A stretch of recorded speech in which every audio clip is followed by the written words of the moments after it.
చూడండి ఇక్కడ 2 ఫ్రాక్షన్స్ ఉన్నాయి కదా, 1/6, 8/12.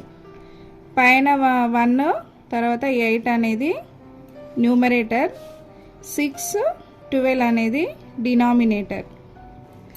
ఓకే, డినామినేటర్కి ఎల్సిఎం చేద్దాం.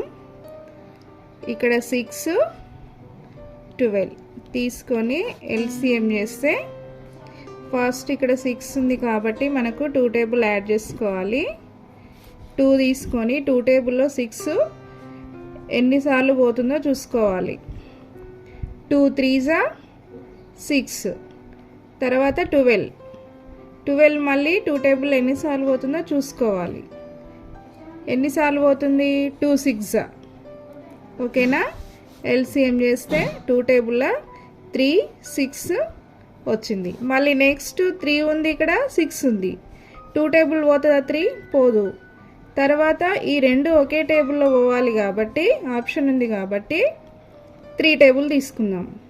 3 టేబుల్లో 3 ఎన్నిసార్లు పోతుంది? 1 టైం పోతుంది. 3 1s 3. నెక్స్ట్ 6 ఉంది. 3 2s 6. 1 2 వచ్చింది. ఇప్పుడు 2 టేబుల్ తీసుకొని 1కి 1, 2 1s 2 తీసుకొని దీన్ని ఎల్సిఎం చేస్తే 2 మల్టిప్లికేషన్ 3 2 1 1 ఈజ్ ఈక్వల్ టు, ఇప్పుడు 2 3s 6, 6 2s 12, 12 1s 12, 12 1s 12. LCM చేస్తే ఎంత వచ్చింది? మనకు 12 వచ్చింది. ఓకే, ఇప్పుడు మనకు డినామినేటర్ ఎంత వచ్చింది? 12 వచ్చింది కాబట్టి 12. ఇక్కడ 1కి 1 అడిషన్ 8. డినామినేటర్ 12 వచ్చింది, పైన న్యూమరేటర్ 1 అడిషన్ 8. 6 టేబుల్లో 12 ఎన్నిసార్లు పోతుంది చూసుకోండి. 2 టైమ్స్. నెక్స్ట్ ఇక్కడ 12 టేబుల్లో ఎన్నిసార్లు పోతుంది? 1 టైం. ఈ 1 ఈ 8 అలాగే ఉంది. డినామినేటర్ను 6 12 చూసుకుంటే 6 2s 12, 12 1s 12.